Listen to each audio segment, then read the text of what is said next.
Welcome to YouTube, ladies and gentlemen. We're usually live on Twitch, but not today. This is a pre-recorded scoop for you guys. My name is Graham, and this man is the man that we call Bibby. And we are festive. Yes, this is purely for your entertainment. And yes, this is going to annoy me. And I'm saying that if you're listening to audio podcast version of this, I have a Santa hat on, and every time I turn my head, the poofy ball hits me in the face. But this is just for your enjoyment.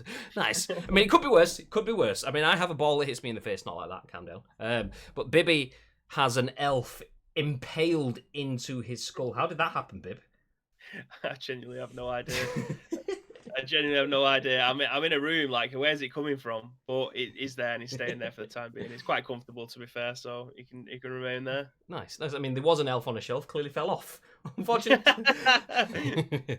But anyway, welcome in. We usually go live on twitch.tv/Ice Cream Uploads at 10 a.m, right bang on the money-ish. We go live around 10 a.m. If you're ever in our streams, you will be very familiar with the phrase ish, because we go live at 10 a.m. ish, give or take. But not until January now. We are closed for Christmas. We've just filmed our last episode of the Scoop. I say filmed, aired, because it was a live stream. We usually stream live on twitch.tv/Ice Cream Uploads. Turn that stream into a podcast, a video here on YouTube if you're watching the video, hey, and also an audio podcast. If you're listening to that right now, then there's just another podcast coming in your ears. But we are not streaming this live, so there won't be any chat alerts, there won't be any donations or notifications. It's just us talking to you guys. And we thought, you know what, we will do that. Seeing as we're not going to be back until the new year, we know we've had quite a few messages. Believe it or not, we're only a small channel, and we do this so that we can create some content and have a little bit of a creative outlet and talk about video games with other people that like to talk about video games. We do it for ourselves, effectively. But we've had a lot of people over the last 6 to 9 months reach out to us and say they enjoy the fact that we are making content, and we're helping a lot of people get through what is, well, let's face it, it's been a difficult year. So we thought, you know what, we're not going to be back until January. We're not going to be able to share our Christmases with you guys, but this is one way we can do that. So hopefully if you're watching and listening to this, then it gives you a little bit of a distraction from what has been a bit of a naff year. But hopefully you have a wonderful Christmas, and hopefully seeing Bibby with an elf lodged into his cranium helps with that. Anyway, so the plan is we are talking about the biggest, the best, not the breaking, but the biggest, the best, and some of the downright most disastrous games of the last year and then the last decade, because the year is 2020. We are right at the end of it. We have 12 months of video games. You may remember, you may not, but you may remember that we did this last year. Myself, Bibby, and Luke, back then as we were in the Ice Cream Upload studio, sat and talked through some of our big hits and near misses of the year. But we get to do that this year with a further look back, because we're at the end of a decade, not just the end of 12 months. So we're going to give you a talk through some of our biggest and best moments of the year, plus the last 10 years too. So to kick things off, Bib, I think we should start off. Obviously, we'll start off with a here and now. We'll leave the decade for a little bit. But obviously, it's been a bit of a horrendous year. Obviously, we could talk about that at length. Let's forget about the bad stuff for now and say what, for you, stood out in 2020. What was your favourite gaming moment of the year? Favorite gaming moment of the year probably was being a part of the 2K launch day for PGA Tour 2K21. It's a franchise that I have had near and dear to my heart since the old school. Oh, it's kind of like the old school now, the golf club days. Obviously, we had Golf Club 1, 2, and 2019 before 2K got involved, and then basically changed the way that the game was from top to bottom, including adding the PGA license to the game. So the Golf Club has always been a game that I have spent far too many hours playing, either on my own or with my friends. It's evolved so much over the years, but this year, being a part of the launch day lineup, where we got to stream the game to a collective amount of people of 60,000, which was insane. Badass. Yeah, the amount of people that came into the channel on launch. Well, it was about I think it was 2 weeks before the game came out, and we had the opportunity to be able to stream it. And I was surprised that my PC was able to perform that day. I wasn't expecting it to be able to output the stream and play the game on high. My PC can't do ultra; it's too old. It's like 4 years old, the graphics card. So playing it on high and people coming and saying, "Jesus Christ, this game looks phenomenal," and they was enjoying me swinging a golf club around my room. Um, as I was talking people through shots, to seem to enjoy that, and a lot of the people who joined us then now join us every single day for the scoop. So trying to reach a new audience and try to use the limited golf knowledge that I have, but the massive heart for the sport was probably my favorite moment of the year. And obviously, a massive thank you to the guys over at 2K, Asim and Matt for hooking us up with that and giving us the opportunity to be able to do that. Because I think that's probably, apart from being part of the PES community over the years, obviously you looking after it and bringing me in before I worked at Jelly, being a part of a launch day lineup kind of thing. I never had the opportunity to do that, especially for a sport I absolutely adore. I mean, I'm shit at it. I play it every single week. I play it every other day, but I'm still shit at it. But I know quite a lot about it. So being able to have that kind of rapport with people that are coming in saying, "Oh, Northern lad, good personality," and sticking around, even Debatable. dropping. I'm definitely not talking about you. Uh, dropping in subs, dropping in hosts, and then effectively following us, and then still sticking around for today. I think for me that was probably the biggest turning point for when it comes to my streaming career anyway, because again, apart from being a part of the PES community for so long, that being embraced by another community was amazing. And Yeah. the game shows it as well. It's still a phenomenal game. I play it pretty much every single day, whether or not that'll be on my Nintendo Switch, a PC, or my PS5. I play it every single day, either with my friends or just through the career mode on my own. So it's not as if I was just playing it for the day to be able to showcase it off. It's something that I absolutely adore, and to be given the chance to be able to pour my kind of personality and I'm not even going to say expertise in golf because it's really not that, but just to have an affinity about it, yeah, that was my favorite moment of the year from my personal perspective. It was good to see as well, because I'm not into golf, and I'm not going to play PGA Tour 2K21 or 22 or whatever comes next, because it's not for me. But that's the beauty of Ice Cream Uploads, is that we can satisfy multiple different flavors. Whatever your flavor of ice cream, we've got it right here, and it's good. It was good to see that though, to see how well PGA was. How can I say this? It doesn't sound like some sort of cheesy placement. I don't want to talk about 2K's perspective. Although it was nice to work with 2K. Bibby, I mean, you can see just over his shoulder there. You can see just the edge of his gift pack. He got a gift pack because that's there. You go, right there, Bosch. So we worked with 2K in that, and it was nice to be able to work with a new company along the launch of a new title. But it was nicer for me to see us do that, but kind of from the outside, even though I was on the inside and I knew what was coming and I knew what content we'd be doing, and I knew that we'd be featured on the front page of Twitch playing this game to thousands of people. I didn't do it, so I got to sit back and watch it. And it was nice to see Ice Cream Uploads turning heads, getting people to watch. I mean, we at one point were streaming alongside Bateson 87, massive streamer, huge, one of the poster boys of Twitch in the UK, and rightly so, really, really good streamer, very dedicated to it. But we held more viewers for longer playing 2K than he did, which was incredible. I mean, amazing to see. Even now, just looking off to the screen at the side, I can see Gagad. Shout out to Gagad, who's obviously not live in the channel because we're not live. But he subscribed with a tier 1 sub for 4 months today, and I'm pretty sure Gagad came in as a result of he did. one of those streams. So it's nice to see lasting relationships still impacting even right now. So yeah, it was good to see. It was good to see.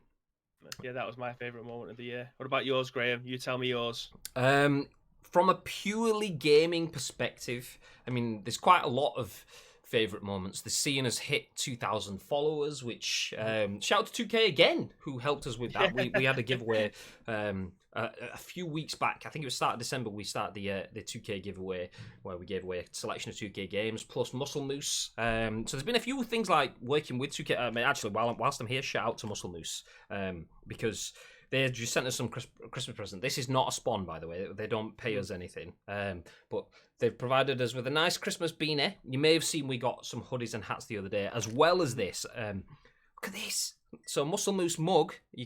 There you go, Muscle Moose. And then if I rotate it round, Grape Day! My own personalised muscle moose Amazing. mug. Nice. Bibby does have one, just hasn't arrived because we're filming this pretty early I at live the Christmas. closest as well. I live 10 minutes away from it. I could have picked it up. But yeah, legends. Thank you very much. They've looked after us well this year, as you can see up here. They've been sending us stuff all throughout the year, hats, merch. They didn't have to do any of this for us. We're not sponsored. We're not affiliated. Well, we are affiliated because you can get 25% off your order by using Ice Cream 25. But yeah, we don't get anything from them paid wise. It literally is just a love of the product, which is like the nicest energy drinks. There's a reason they're up there. I could have just put anything I wanted up there, but yeah, they're unbelievable drinks. They've got so many different varieties. They look after us well. Absolute Flapjacks, legends. crisps, all the rest. I mean, honestly, genuinely, like, we're saying this stuff because we genuinely enjoy eating it. There's a reason why I have that noise is the flapjack box next to me because it's a nice flapjack. I'm not paid to say this. The only thing we get from them, apart from the freebies and the little bits of merch, which is nice, and I suppose that does keep us sweet, is a discount code for you guys. We don't earn off that.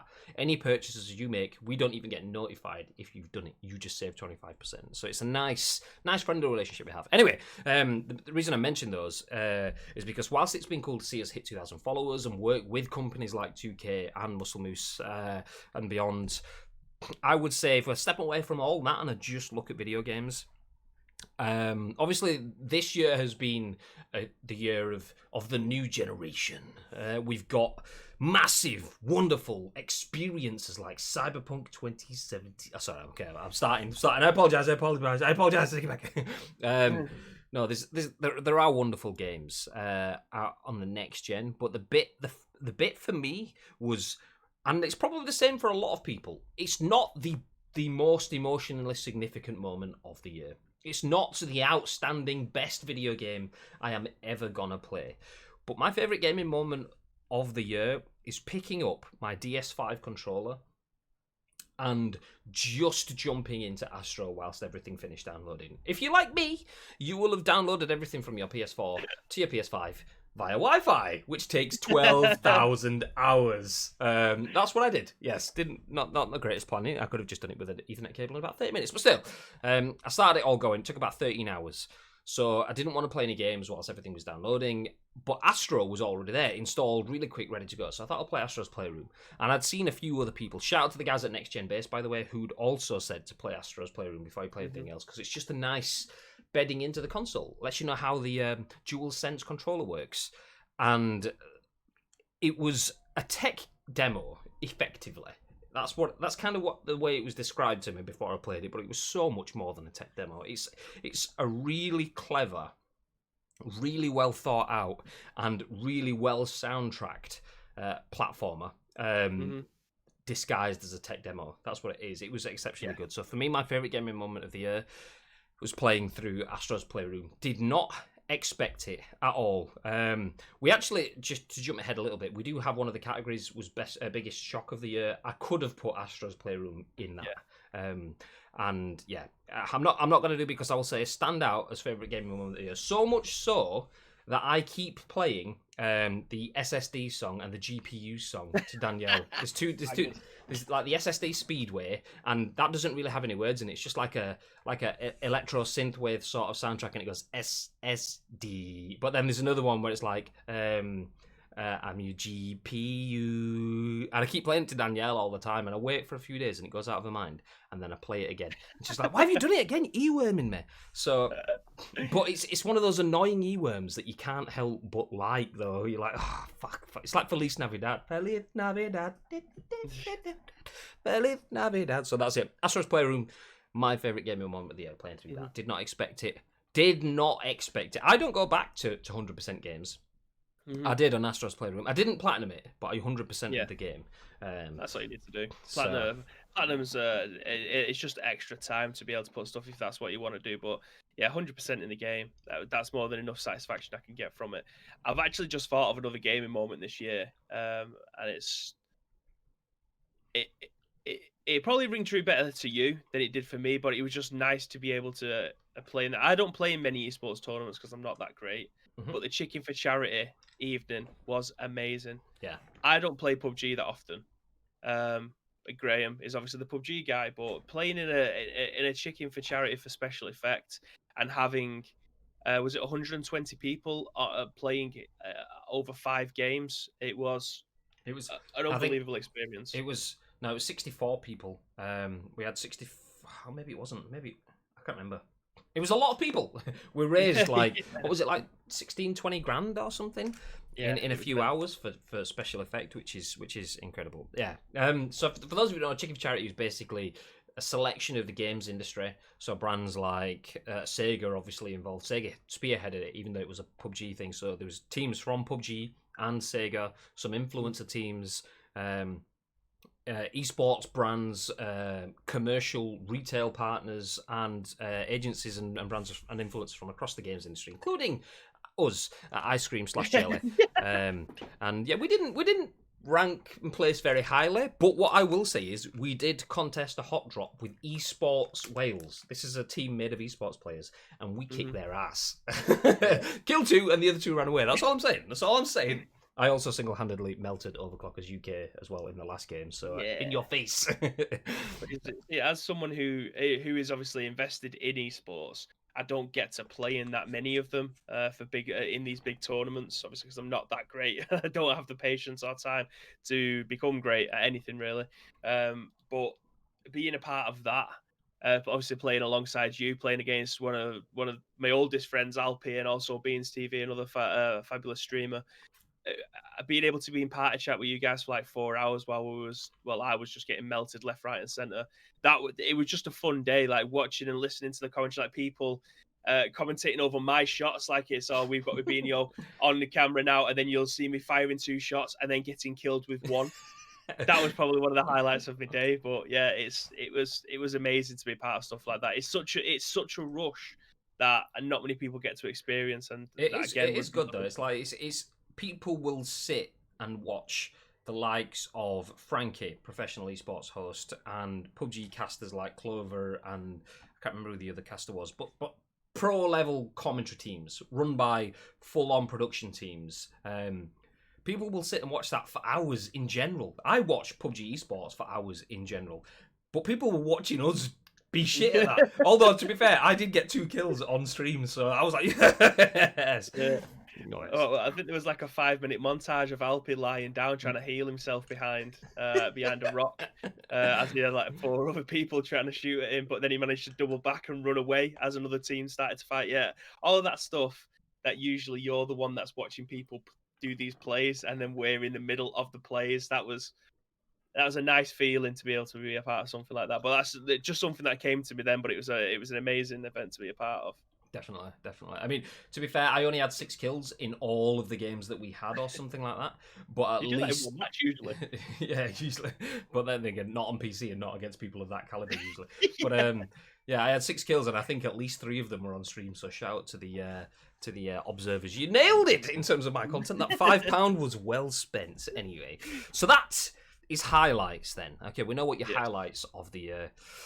Let's get full on 2020 and talk about disappointments. What were you looking forward to? Something that you kept an eye out for in 2020, but just didn't quite go how you wanted it to. Anything that stands out when I say that to you? Yeah, I mean, immediately this is actually something I put down for highlights as well. But Resident Evil 3 remake was definitely something that I've been looking forward to ever since it got announced. Ever since playing um, Resident Evil 2 remake the year before. I mean, for those of you that may be watching this for the first time, I'm a huge Resident Evil fan. A It's super nerd. embarrassing. It's like you can't like you go anywhere and there's someone from Capcom there. You have to just kind of like, oh Mm. fuck. Okay, either I leave Bibby so I'm not associated with him, or we just take him away from this. It's not that bad, but it's big. But yeah, I'm a Resident Evil stalker, shall we say? So anything to do with that, I'm massively, massively up for. I was I was looking forward to playing Resident Evil 3. I will still say Resident Evil 3 was still a fantastic game.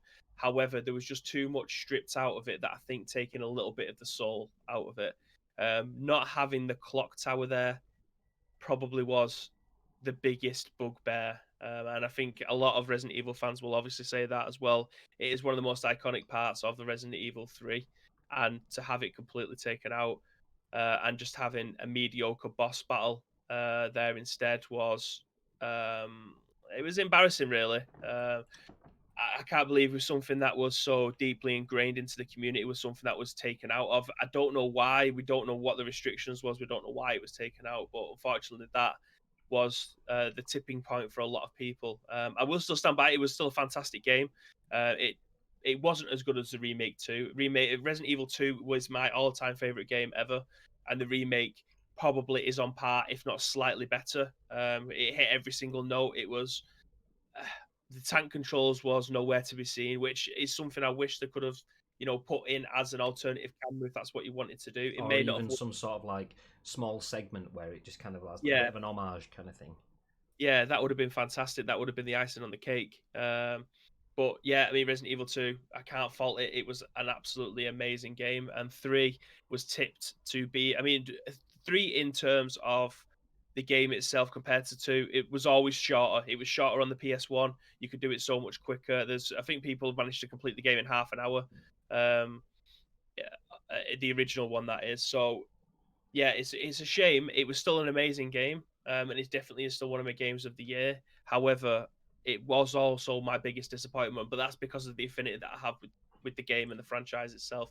If I was just someone who maybe didn't really get Resident Evil and didn't play the original ones, it probably would have been a fantastic game for you because you don't know what the original was like.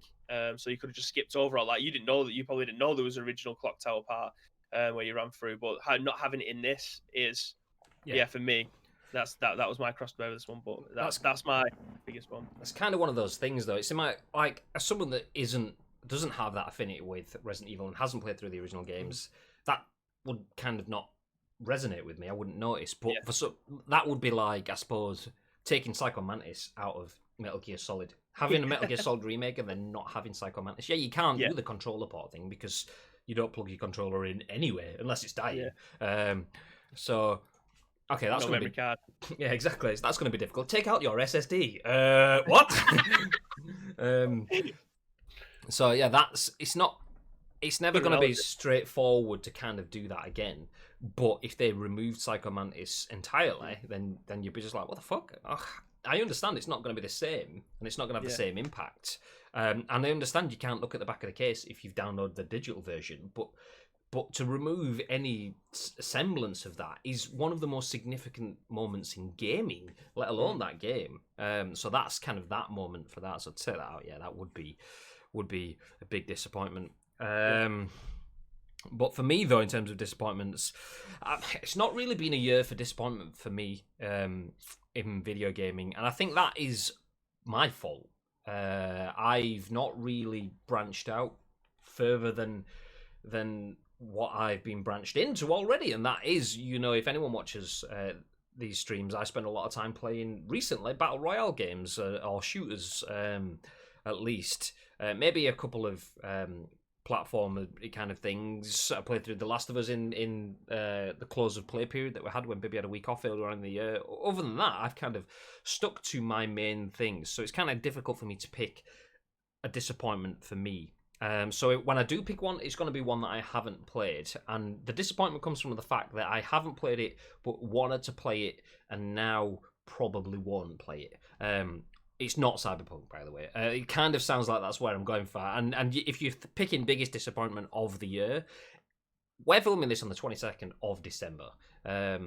Obviously, it's going out a little bit later than that. But right now, Cyberpunk is if you've mentioned disappointment in video games, Cyberpunk will be the one that comes to mind because everyone's talking about that. Yes, it's a disappointment. Yes, it probably will remain a disappointment for the next few weeks and months, and maybe not hit the heights that you want it to hit on the old gen consoles. But on PC, it's not as much of a disappointment.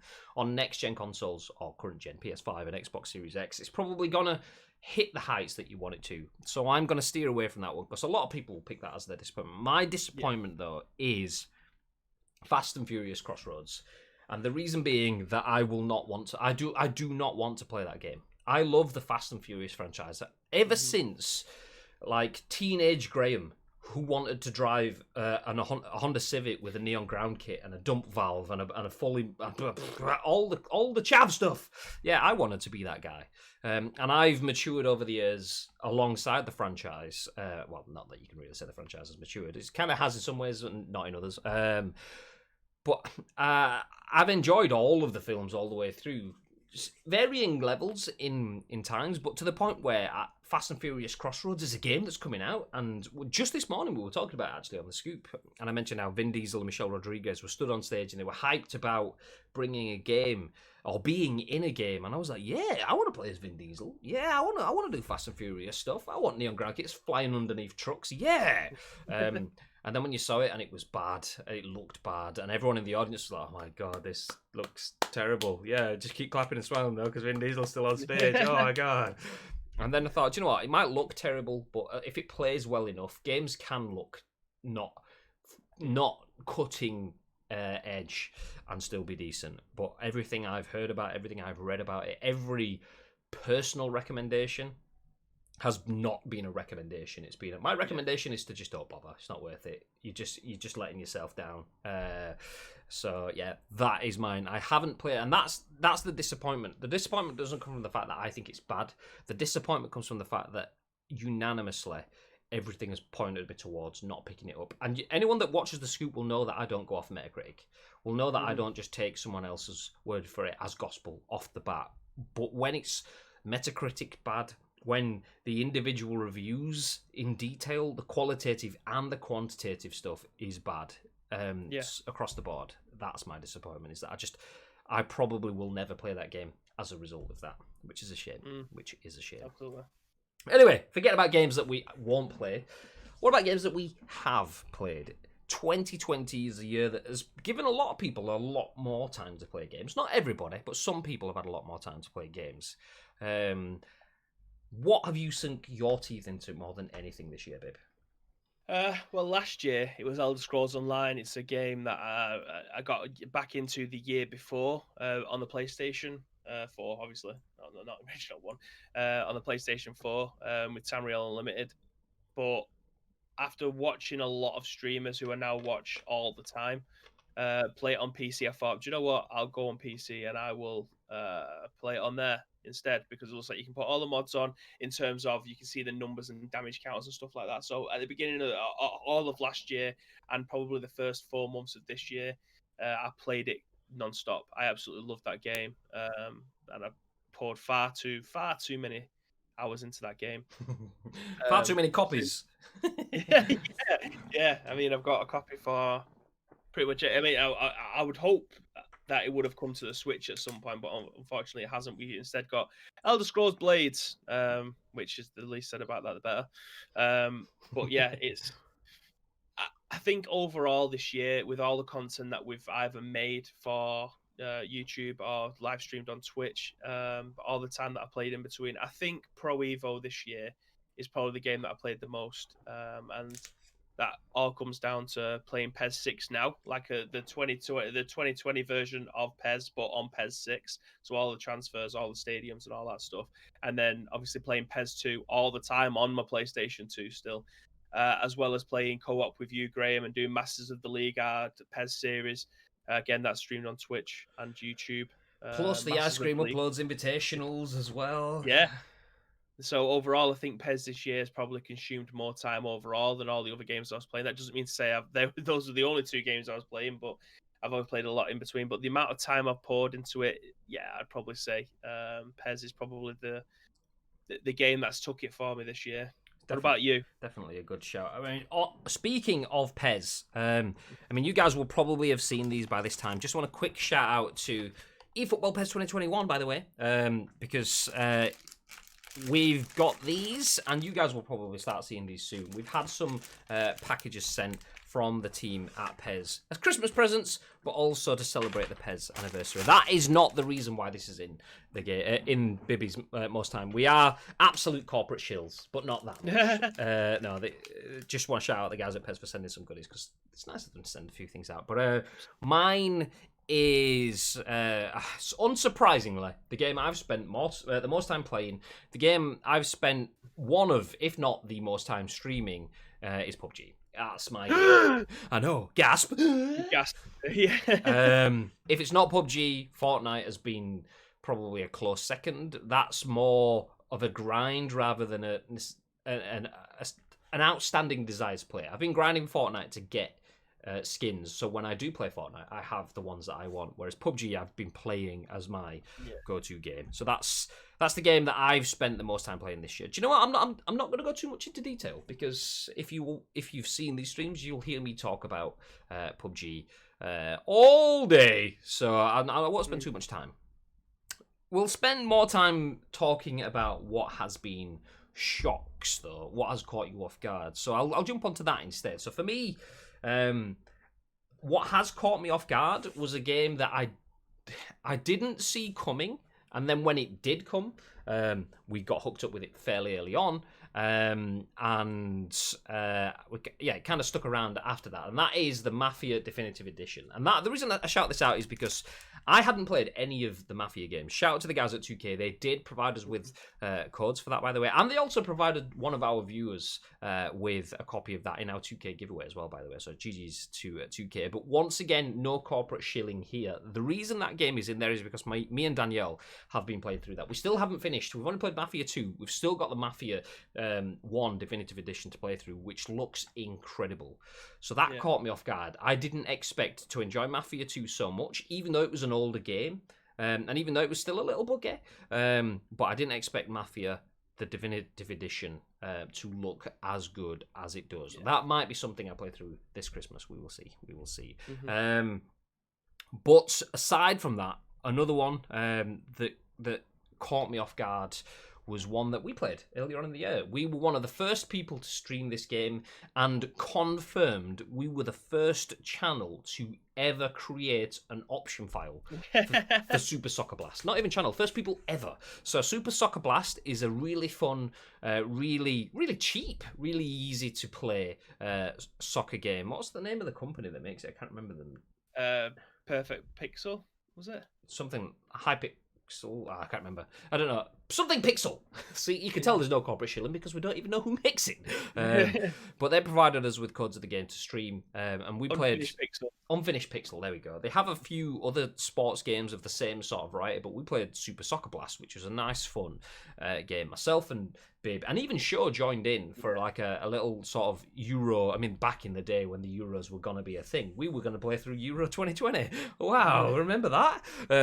So we started a little tournament, which we never actually finished off, but I genuinely enjoyed that. For what it was, such a simplistic game, I enjoyed it very, very much. So Super Soccer Blast, Mafia, the full trilogy Definitive Edition, those are what caught me off guard, my biggest shocks of the year. What about you, Bib? What are yours? Again, if you are in the Scoop Daily, you'll know that over the last 2 weeks I've been playing through Days Gone. Shut up! No. I know. We need a vault, don't we? But yeah, it's a game that I missed out on first time round. As someone who claims that he doesn't really pay attention to Metacritic and everybody else's opinions when it comes to video games, because believe it or not, I play a lot of shit ones. This is one. Shut up! No.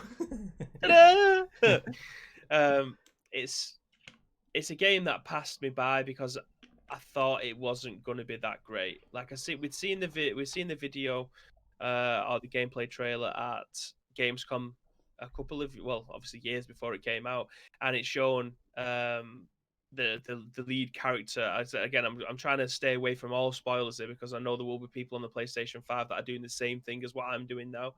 But the lead character moving away from a horde of zombies, and he had to try and take them all out.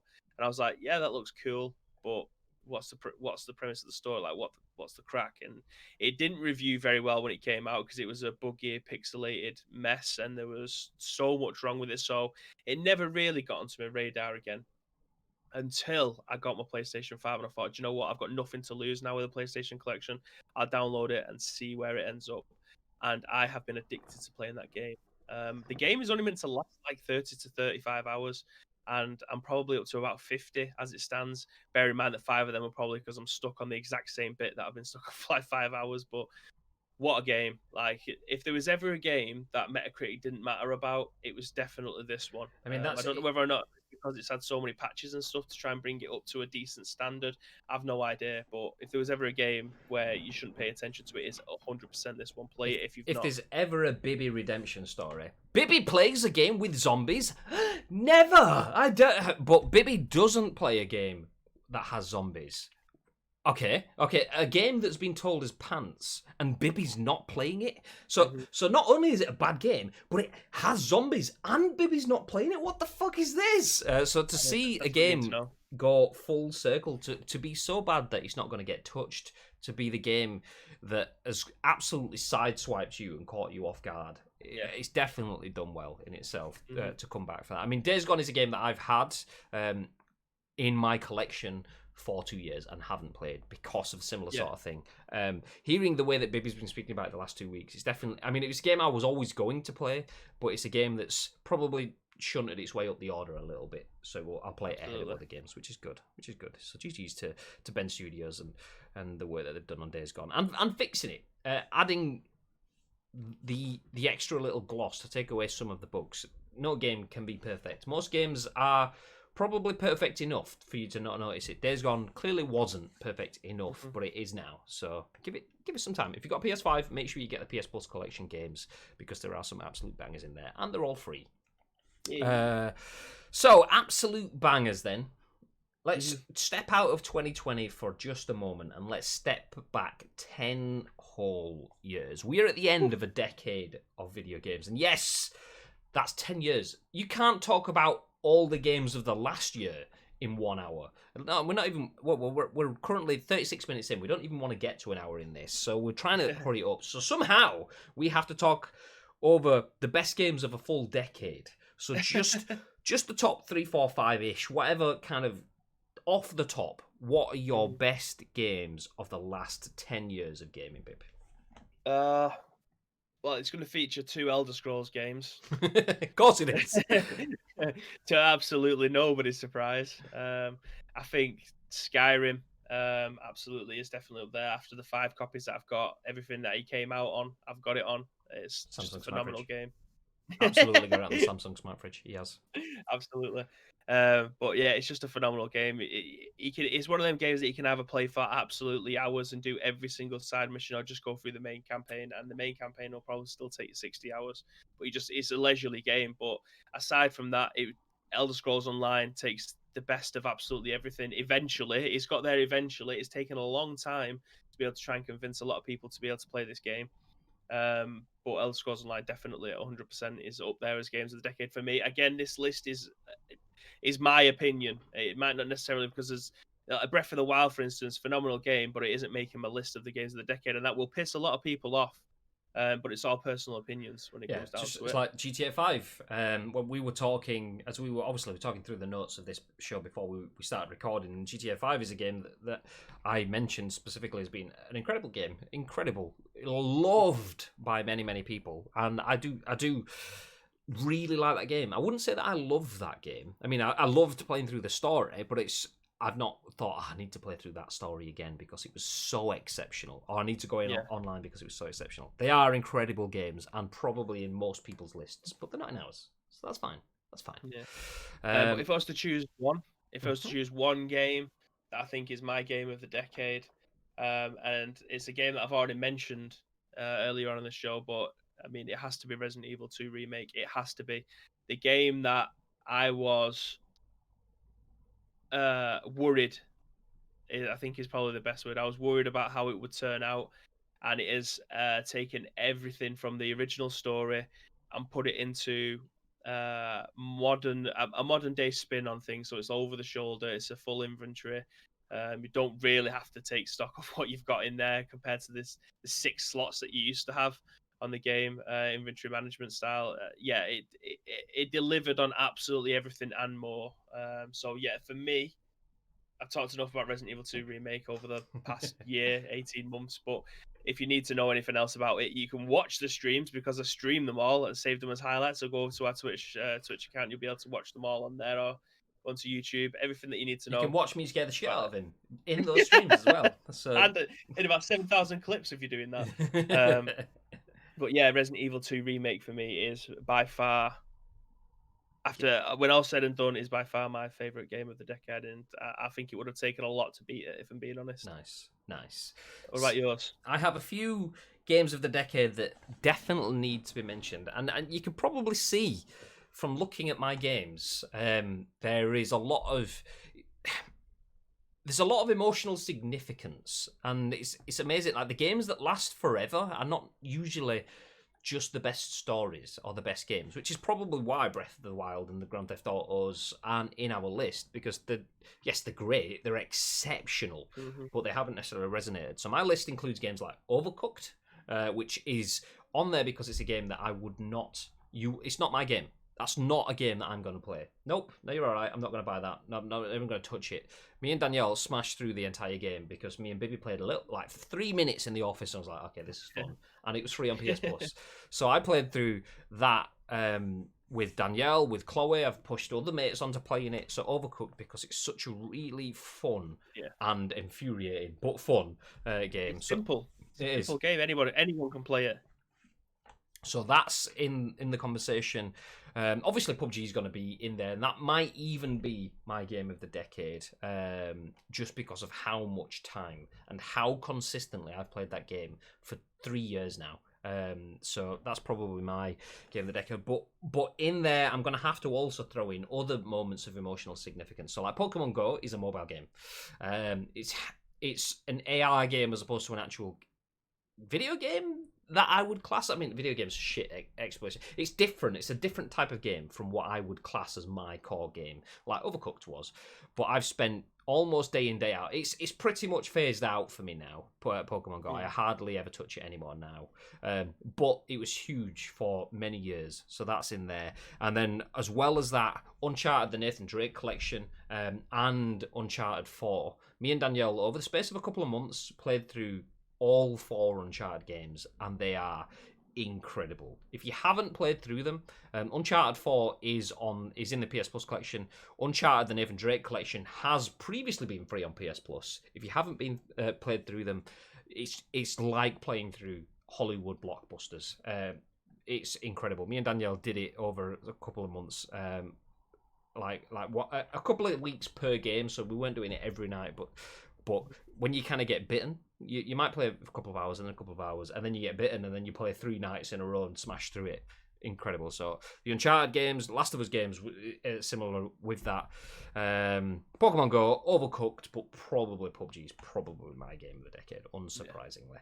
So yeah, definitely a lot in there. But yeah, if you guys do want to share yours, feel free. Obviously, if you're watching YouTube, let us know in the comments. It would be nice to see what you guys think. We do respond to the comments on YouTube, by the way. And if you're not a YouTube person, then just tweet at us at Ice Cream Uploads. We want to know what your games of the decade, your games of the year have been. Okay, so those are your big guns, the ones that stand out. What, at least for 2020 then, have been your honourable mentions? Is there anything that you haven't mentioned as being the biggest games, the ones that you've sunk the most time into? Is there anything that you have played that you feel, okay, from my perspective, this at least needs a mention? Is there anything that stands out there? I recently, and something that I streamed on here as well, got back into the Master Chief Collection after not owning an Xbox One and falling out of Halo before. After ODST, I think was the last one that I played. That was a mouth fart, by the way. We know Bibby does proper farts. That was a mouth fart. So I never got round to playing it. I never got around to playing Reach. So finally, about 3 months ago,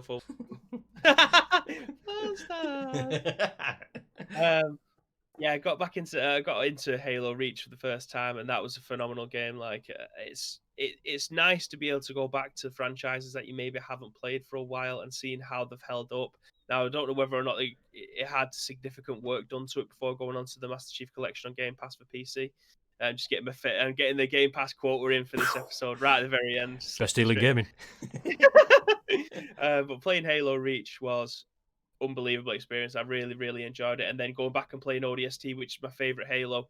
Off Destroyed, still true. Oh god. But yeah, playing ODST, going back and playing them, they was fantastic. So that's definitely getting an honorable mention. And I think a lot of people, this probably will catch a lot of people by surprise, but over the last 2 years or so, especially around the festive period, playing Fortnite has kind of become a Christmas tradition. Yeah. Especially after last year, when the Star Wars first came into it, it kind of took our office. Put your lightsaber on. Yeah. Put your I can't. I have to stand up and do it. I have to stand up and do it. The remote isn't working. But yeah, it kind of grabbed the office by the bollocks, and it was like, there's lightsabers in Fortnite. What? And then you get in, and then everyone's scrambling like, oh, I'm dressed as Kylo Ren. I've got my Kylo Ren's casket. Who took the red one? I'm not running around with the blue one. That's just stupid. Put the red one down. It kind of, because I never really played Fortnite or paid attention to it before that, because the Battle Royale thing isn't my thing, apart from Radical Heights, God rest its soul. Honourable mention, sticking in Radical Heights for the 3 months that we had with it before it failed on its ass. The Battle Royale genre kind of passed me by, but I don't play Fortnite all year. I play it around Christmas time when I have some time to put in it. Like with the end of the season last month and then the beginning of this season so far, I've been playing through. But yeah, Fortnite definitely gets an honourable mention for me. It may not be my favourite game of all time, and it may not be one that I play every single time, but at least around the festive period for the last 2 years. I think that's the beauty of it, though. Like, because if you, like you're saying, it might be a surprise to hear Fortnite mentioned. It depends. Like, masses of people wouldn't be surprised that Fortnite is in your honourable mentions because so many people play it. I think it's probably only in our circles that it might be a surprise because we don't play it so intensively. But That's it. Yeah. there's definitely a place for an honourable mention for Fortnite. It would be in my list of honourable mentions as well because it's a game that's so well built, so good at looking after its user base. So fresh. Yeah, exactly. So fresh. And every single season, there's always something different in there, whether or not it's been a map changing, new guns, like adding the bounties this time. I mean, that's pretty much a carbon copy of what simple things like adding bots, in. Like, I mean, nobody wants to play against bots, but you don't really play against bots unless you're shit, and then you don't really mind it. I mean, PUBG has bots in, and they're not exceptionally well done. I mean, I don't really see them on console at the moment, but if you watch someone that streams on PC in NA at certain times of day, you will see shitloads of bots, and it's just not well done. But yeah, they exist in Fortnite, and you don't really have these conversations that often. So they're either very well done or not very well present, or they're only present for the people that need them, which is exceptional. So on all fronts, Fortnite definitely deserves honourable mentions. From my perspective, I would jump in with... I'll briefly mention Warzone, because it's a game that we've streamed. It's a game that I've played a bit of. It's a game that I enjoy.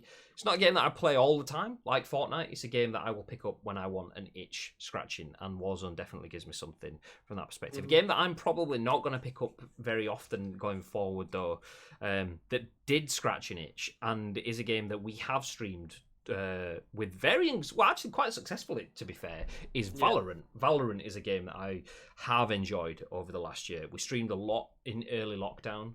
We managed to get codes when everyone was grinding for the beta codes pretty early, so we managed to do some streams when drops were still a big thing, and it got us quite a lot of viewers through, which was nice, and we had some good games, some good clips.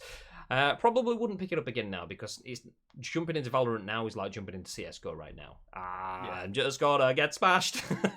So maybe not right now, unless it's just something that I get an urge to grind. But it definitely deserves an honourable mention because it's such a well-made game. I'm looking at it for someone that's played it day in, day out for the last 6 months. But for someone that jumped into it fresh and played it for 3-4 weeks, then it was exceptional for that period of time for me. The only other one that I'd mention... Oh, sorry, what were you saying? It was nice to be a part of, because it's very rare. Like, rogue companies come out since from high res, and I don't think it's come to anywhere close to being the fanfare that Valorant did. Fair enough, Valorant was absolutely everywhere, but Rogue Company is a decent game, but it still doesn't even come close to it. So it was nice to be a part of. Like, I was never playing CSGO when that originally came out, but to have that affiliation with Valorant now, to say, I played that when it came out and it was an absolute boss game, and it's still going as strong as a massive esports now. Are we still going to be talking about Valorant in 10 years' time? Who knows, but me and you know that we was there when it first came out and we enjoyed it thoroughly. It's nice to be a part of that little part of history, shall we say. Nice to know that people got access to that game from watching our channel. There were multiple people that were like, "Oh, I've just got a drop, thanks guys." We were like, "Well, we didn't do anything, but you're welcome." Yeah. So it's nice to know that we've helped people in that sort of sense. So it's good. It's good. One other honourable mention from me is a game that I'm currently playing through at the moment, and that is Spider-Man Miles Morales. And within that, I will wrap in Spider-Man and Spider-Man Remastered, because if you haven't played through this game, it's exceptional. It's so well made, so well made. And I'm not saying that in terms of there might have been bugs in Spider-Man's Miles Morales, and you can fly around as a bin and all that, whatever, never know there. But you play even just Spider-Man on the PS4, not the remastered and not Miles Morales. Play through that game and hit some of the different combos. Get yourself far enough into the game where you've unlocked enough skills and attributes and so on. The stuff that you can do, the variation. You could have 15 enemies and you could kill them all spectacularly. 15 different ways, and still have plenty more options to go for the next wave of guys. It's good. It's genuinely one of my games of the year. So yeah, definitely deserves an honourable mention.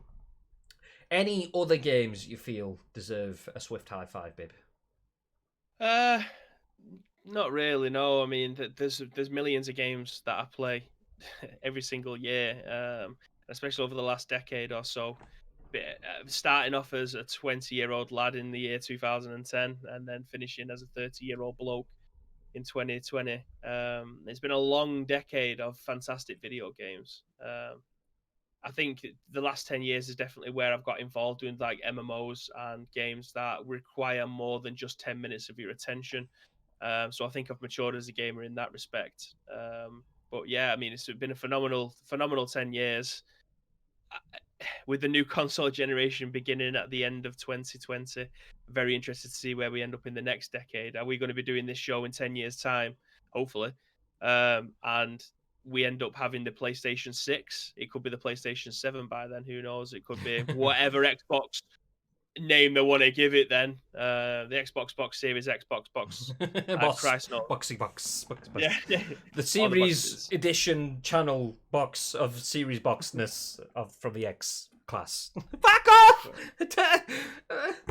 Hopefully, in 10 years' time, I'll be finishing the decade off with just my 40th birthday taken on. So hopefully, this podcast will stand the test of time, and I can look back and say, "Fucking hell, what a good-looking guy he used to be, and what an even better-looking guy he is now." We'll be looking back and it'll be like, imagine that when we used to actually use cameras rather than digital visual representations of ourselves. God, that was when we used to speak rather than using our audio production voice bots that speak for us. God.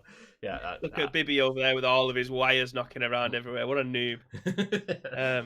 But yeah, Graham there getting hit in the face by that pom pom on his hat as he turns his head every time. Imagine actually wearing a hat and imagine putting clothes on. All we do now is just put on our green screen suits and just wear our digital clothes of the day because we don't interact in person anymore because we've been in lockdown for 17 years. Imagine that, and that's what it feels like right now, anyway. Yeah, I'm very interested to see where we're going to be. Obviously, 10 years from now, doing a look back at the decade. But over the last year, we've seen some phenomenal games. We've seen new console generations, which is always exciting. These things don't happen. It's not like graphics cards that come out. So I could buy a graphics card today and it'd be outdated tomorrow. Having a new console generation or a new cycle is always exciting. So I'm very interested to see where this journey ends up because it's just beginning. It's just beginning in terms of the games that we're going to be getting. They don't even know how to use the hardware properly yet. So yeah, we've got a very, very good 10 years ahead of us going into the new decade. But yeah, I have no idea where we're going to end up. But yeah, phenomenal year so far. Big year for video games, and an even bigger year ahead. Obviously, that landing of the PS5. Yes, myself and Bib, we have the PS5s. Plenty of people out there haven't, but it's fine because there's not that much to play. You can guarantee the number of games that will come out over the next 12 to 24 months will be incredible. And we will cover each and every single one of those as they not only launch, but as they build up. We will cover all of the news here on Twitch and on YouTube and on the podcast services, all of the Ice Cream Uploads channels. We will keep you covered with 7 episodes now? 277, yeah. So 277 episodes of The Scoop Deep now. And you can guarantee there's going to be 277 plus more to come. So we will keep you covered with everything. This year, next year, the year after. Do you know what? As long as you want it, we will keep making the content. And it's nice to see that you guys do keep wanting this content. Speaking of this content. If you do want to see more, we do go live, as mentioned, each and every single weekday when it's not Christmas, at 10 a.m. on twitch.tv/Ice Cream Uploads, and we will continue that from the 4th of January, week commencing 4th of January anyway. I'm not back until later in that week, so it may not be actually on the 4th that we're back with the next episode, but that week we'll be back. Nice. A couple of things to mention, though. If you are watching this or listening to this on the podcast services, that we, on the 4th of January, will be giving another gift away because we like to do that. We have something called the Loot Drop, which is a way that we give back to the people that support our channel. We know that the channel has grown to 2,000 followers. We're almost like 2,100-ish, somewhere in that ballpark now, which is nice. And it's nice to see the channel keep growing. We appreciate everyone that just joins us in the stream each and every single weekday. It means a lot just having you guys here. But the fact that the channel's growing is wonderful, and the fact that the number of people that support the channel is growing is wonderful too. And we want to give a little bit back to the people that support the channel, which is what the Loot Drop is. Everyone that is a sub and that is in our Discord will be automatically entered into the Loot Drop, so we'll give you a prize. One person every month gets a prize. Shout out to Gagad, who won last month's prize. Next month's prize, we haven't decided on what it will be, but it will be picked on the 4th of January. So if you were a sub, do you know what? If you've decided that it's Christmas, I can't leave the house, I need to do my shopping online, I'm going to get myself an Amazon Prime subscription to save on postage costs. If you've got an Amazon Prime subscription, you get one sub to one channel for free. And your Prime sub is included in the Loot Drop. So if you have a Prime sub and you drop it on Ice Cream Uploads, make sure you're in the Discord so that you can win yourself whatever the prize is in January. One person will bag it, and it could be you. Yes, nice.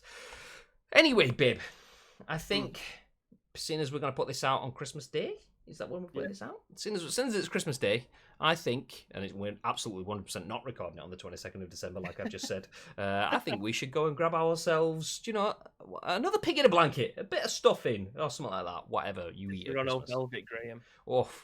Yes. Do you know, I've had my bottle, well, I've got two bottles, one and a half-ish, sat there for weeks. Bibby got me a bottle for my birthday as well, shout out, Bib. But I've not touched it because I've had the Rona and I'm still on meds and shit. So I am looking forward to the days where I feel just right enough to go, do you know what? Get me a big wallop of ice in a glass. Get some Serrano Velvet and just smash that. Bam. So yeah, we are gonna disappear. We hope you all had an exceptional Christmas. By the time you're watching this, you probably opened your presents. I hope you got everything that you wanted, and if you didn't, then do you know what, you've got us for another year, so that's good. You've got that, and even if you don't want that sold as seen, you can't take it back. It is what it is. So before we disappear though, Bib, before we go for the second helping of trifle or whatever you've got as your Christmas dessert, is there anything you want to add? Yeah, again, thank you very much this year, ladies and gentlemen, for making this show just worthwhile doing, because you come back in each every single weekday and giving us your thoughts and impressions, and that's all we could ever need. So again, it's the second Christmas special we've done, and we hope that if you haven't got your family around with you today, this will give you a nice little 45 minutes of entertainment, shall we say. If you do have your own thoughts and opinions, then please do slap them into the comments underneath on YouTube. Or if you want people to speak to, there's a Discord. The link should be in the description as well for you to be able to go in. I have Discord on my own, so do the rest of the ice cream community. So if you do need people to talk to, we're always there for you. Do not forget that. You got that. But apart from that, I hope we have a fantastic Christmas and a New Year as well, because that's like 5 days afterwards. Yeah, 5 days from now, obviously, not because it's Christmas Day. Yeah. Also, shout out to Bibby's cat who's just realised, shit, it's Christmas special. got to get in. I didn't even see that. I saw her stroll in from the back and then jump up just a second ago. I was going to mention something, but it's just got out of my mind. I don't know what it is. No, I can't remember. Okay, thank you for joining us. Have yourselves a fantastic Christmas. I hope it's been wonderful, and we'll see you in 2021. See that? I had to look down at the calendar then just to confirm what year it was, because I didn't know. I'm trying, man. Have yourselves a fantastic Christmas. Happy New Year, and we'll see you in 2021. Until then, stay frosty.